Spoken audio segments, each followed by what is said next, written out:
Queen Camilla was just thrown out of the palace after King Charles caught her cheating with Edward Langley. Her secret vault breach linked to the theft of Diana's jewels and priceless royal heirlooms was also exposed.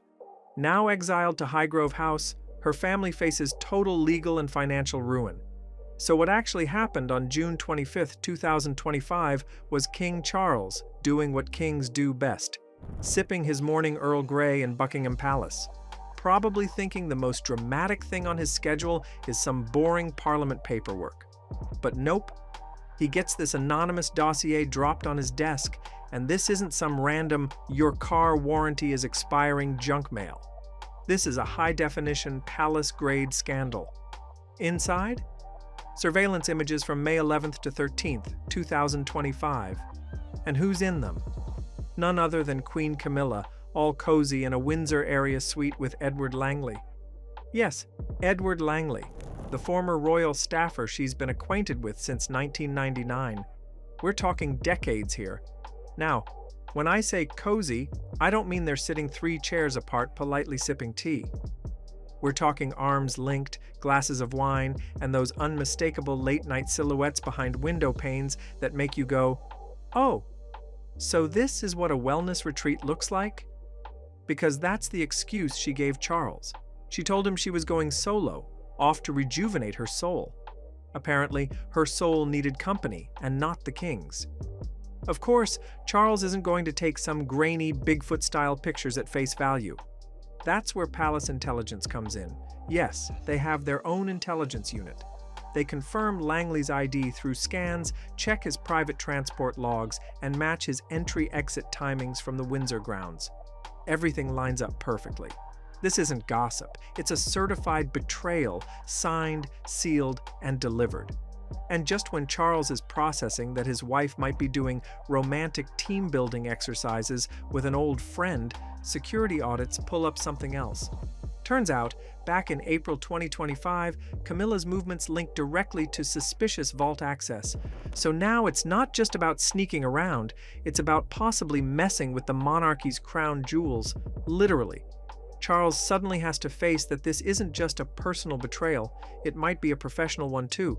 And by professional, I mean messing with the most guarded possessions in the royal family's history, because nothing says marital issues like also stealing from the family vault. But let's rewind to April 22, 2025, because that's when the real heist part kicks in. Camilla strolls into the royal heirloom vault using a dormant override code that hadn't been touched since 2014. You'd think by now they'd have deleted old passwords, but apparently the palace has the same IT guy as your grandma's Facebook account. She bypasses all the normal protocols and, boom, same day, 2 of Princess Diana's most iconic pieces, the caterpillar earrings and the Spencer choker, vanish from the official inventory. Combined worth? A casual £650,000. Just pocket change, right? And it doesn't stop there. Security cameras catch a locked trunk being loaded into her car at Clarence House. The trunk sits in the loading bay for a solid 45 minutes before heading off to, surprise, surprise, her private Windsor suite. You know, the same place Edward Langley just happens to be staying during that so-called wellness getaway in May. Later, palace techies get into her encrypted tablet and, oh boy, the messages are like bad romance novel material. Stuff like, "You always knew me better than he did," and "This time it's ours." Combine that with the missing jewels and, well, let's just say it's not looking like she was sending Langley updates about the weather. Oh, and if you thought this was just about sneaky meetups and stolen pearls, think again. The internal probe digs up something even bigger. Camilla had been approving redistribution plans for royal estates. That means family lands, pieces of 18th century porcelain, and even the Duchess of Windsor's diamond brooch. And she did all this without sovereign consent. She didn't ask the king, the council, or anyone who actually has the authority. She just rubber-stamped it like she was signing for an Amazon package. Now let's move to June 29, 2025, because that's when this scandal turns into a royal family group project. Princess Charlotte's charity milestone luncheon is supposed to be a feel-good event. Everyone's in their best behavior mode. Catherine, Princess of Wales, walks in wearing a soft blue day dress that once belonged to Diana in 1995. But then she spots something across the room that makes her freeze. Laura Lopes, Camilla's daughter, is sitting there wearing the missing 1986 Qatar pearl earrings. Yes, the exact state gift to Diana, pearls that have a full historical paper trail.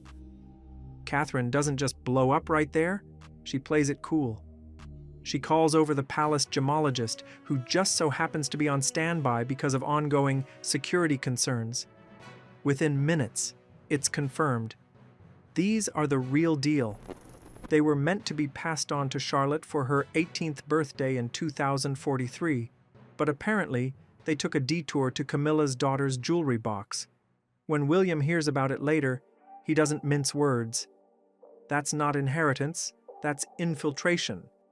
Which, let's be honest, is the royal way of saying, "Oh, hell no." Meanwhile, behind the scenes, Princess Anne has already been in detective mode. Back on June 11th, she walks into Charles's office and drops a bombshell folder on his desk. Her investigator traced offshore accounts in the Cayman Islands linked to Annabelle Elliott, Camilla's sister. These accounts are tied to auction sales totaling £7.22 million. And guess what? The items sold matched those Camilla had approved for redistribution. We're talking high-value heirlooms being converted into liquid cash. But it gets worse. Those accounts connect to a Parker Bowles family business plan for luxury resorts in Wiltshire and the Scottish Highlands. So not only are these assets disappearing from royal history, they're being funneled into a private family empire. Basically, while the public thought Camilla was modernizing the monarchy, what she was actually modernizing was her family's vacation portfolio. By now, it's clear this isn't just a bad marriage situation, it's a full-blown institutional breach. You've got stolen jewels, unauthorized vault access, shady estate sales, offshore accounts, and family members turning royal assets into resort investments. And all of it is tied together by one person who's supposed to be safeguarding the monarchy, not gutting it for parts. So here's Charles, stuck in the middle of what's basically a royal mashup of Ocean's 11 and The Real Housewives. His wife of decades is in the center of both a romantic scandal and a jewel heist. His sister has turned into the monarchy's private FBI, and his son is furious that Diana's legacy is being dragged through the mud. And all of this is happening under the public's nose, at least for now. The truth is, you couldn't script this level of chaos if you tried.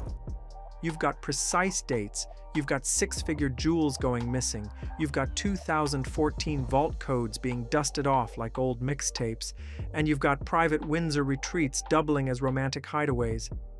This isn't just some palace gossip about who sat next to who at dinner. This is legacy-level damage. And while Charles might have once been willing to overlook certain personal choices for the sake of peace, once you start mixing stolen heirlooms and shady offshore deals into the mix, peace goes out the window. This is no longer about just saving a marriage, it's about saving the monarchy from someone sitting right at its center. July 1st, 2025, and Charles has clearly had enough. He summons Camilla into the Blue Room at Buckingham Palace. No pomp, no entourage, just him and a pile of evidence that could sink the Titanic twice. He lays it out, the surveillance images, the vault logs, the missing jewels. This isn't chit-chat over tea. This is the royal equivalent of being called into the boss's office with HR waiting outside.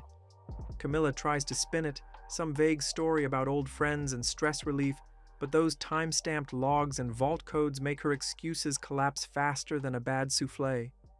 It's one thing to lie about where you were.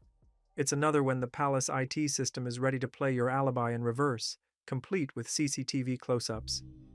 2 days later, July 3rd, 2025, the stakes go nuclear. Charles convenes an emergency royal council, himself, William, Anne, Catherine, and the constitutional advisor. No publicists, no distractions, just the people who actually run the monarchy behind closed doors. The verdict is swift and brutal. Camilla's access to the vault? Gone. Her royal security detail? Reassigned. All ceremonial roles? Frozen indefinitely. It's the political version of being ghosted, except the person ghosting you is wearing a crown and has the keys to every palace in the country. Then comes July 12th, 2025, and the palace drops a move that hasn't been used since King Edward VIII's time. Camilla is placed under internal royal arrest. Not a tabloid metaphor, not a strongly worded letter, but an actual lock-her-up situation at Balmoral. The official charge? Suspected sovereign theft and grave misconduct. The sort of thing you can't walk off with a polite apology and some flowers. And then the forensic audits come in. They don't just find a few misplaced trinkets, they uncover £47 million funneled through shell companies in the Cayman Islands, Luxembourg, and Singapore. We're talking Queen Elizabeth II's pearls, Diana's brooches, and even lands in Balmoral and Sandringham, all caught up in this giant spiderweb of offshore laundering. And if you thought her 2023 wellness fund for eco-retreats and children's mental health was wholesome, turns out it was basically a real estate startup for Annabelle, Tom Parker Bowles, and Laura Lopes. Eco-retreats? More like eco, as in economic exploitation.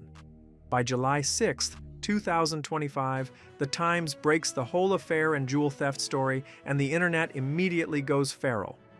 Hashtags like cheating queen, Diana deserved better, and legacy betrayed are trending across over 90 countries. Twitter, TikTok, Instagram, all flooded with royal memes, outrage, and side-by-side comparisons of Laura Lopes in Diana's earrings versus Diana herself. That particular comparison? 4.7 million views in just 12 hours. It's like watching a nation do a group spit take. July 7th rolls around, and YouGov polls are out. Camilla's approval rating free falls to 21%, and then after the arrest, plummets again to a record-breaking 12%. Catherine, meanwhile, is at 85 to 88%, matching Princess Diana's peak in 1997. It's as if the public collectively decided, we're done here, and moved on to someone they actually like. Then, on July 17th, William steps in with the Heirloom Protection Directive, a rule that basically says no one outside the Wales family gets near a vault or archive without written approval from the sovereign or the crown steward. Anne, who clearly isn't one for half measures, audits more than 3,200 catalog entries, chasing down missing gems like the George V diamond cluster. It's the royal equivalent of spring cleaning, except instead of finding loose change in the couch cushions, she's recovering priceless historical artifacts. And Catherine? On July 21st, she personally reseals Diana's archive at Kensington Palace, installing biometric security and leaving a handwritten note for Charlotte that reads, "In memory, in strength, love, Mommy." The palace releases a photo of her doing it, and it explodes online, 32 million shares. For the public, it's not just about the jewels, it's about Diana's legacy being put back where it belongs, away from the chaos. Then August 1st, 2025, hits, and Camilla is quietly relocated from Balmoral to Highgrove House under strict internal exile rules. No staff, no communications, no council access, and no ceremonial duties. It's not prison, but it's also not the fairy tale palace life she spent decades climbing toward. Meanwhile, Annabelle Elliott is slapped with tax fraud and conspiracy charges scheduled for trial in November 2025. Tom Parker Bowles loses every culinary contract and media column he had, while Laura Lopes is forced to liquidate her art gallery after $3.4 to $4 million worth of laundered artwork is seized. The family business plan has gone from luxury empire to clearance sale in record time. Back at the palace, Camilla's profile vanishes from the Working Royals webpage on July 12th. Not archived, not footnoted, just gone. Her name disappears from official schedules and palace logs like she was never there. For a monarchy obsessed with tradition and record-keeping, that's the ultimate burn. What a royal mess. Let me know in the comments if you think Camilla's exile was justice served or just the beginning of an even bigger scandal.